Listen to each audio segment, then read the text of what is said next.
গত ৩১ জুলাই বৈষম্য বিরোধী ছাত্র আন্দোলনের মার্চ ফর জাস্টিস কর্মসূচিতে ঢাকার নিউ মডেল ডিগ্রি কলেজের রাষ্ট্রবিজ্ঞান বিভাগের শিক্ষার্থী নাহিদুল ইসলামের মুখ চেপে ধরেন পুলিশ পরিদর্শক মোহাম্মদ আরশাদ হোসেন।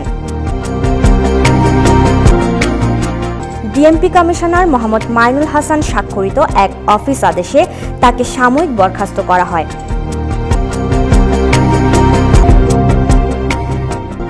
ডিএমপি জানায়, সুশৃঙ্খল পুলিশ বাহিনীর একজন সদস্য হওয়া সত্ত্বেও তার এরূপ অপেশাদার কর্মকাণ্ডের ফলে পুলিশের কার্যক্রম সম্বন্ধে জনসম্মুখে বিরূপ ধারণা সৃষ্টি সহ পুলিশের ভাবমূর্তি ক্ষুণ্ণ হয়েছে, যার পরিপ্রেক্ষিতে তাকে সাময়িক বরখাস্ত করা হয়।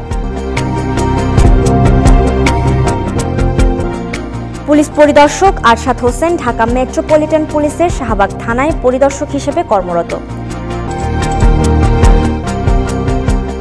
আন্দোলনরত শিক্ষার্থীদের মুখ চেপে ধরা ছাড়াও পুলিশ পরিদর্শক আরশাদ হোসেনের বিরুদ্ধে আরও অনেক অভিযোগ রয়েছে। তিনি আন্দোলনরত শিক্ষার্থীদের জামাত শিবির বলেও আখ্যায়িত করেছিলেন।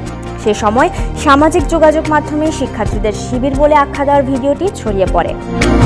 News desk, media express.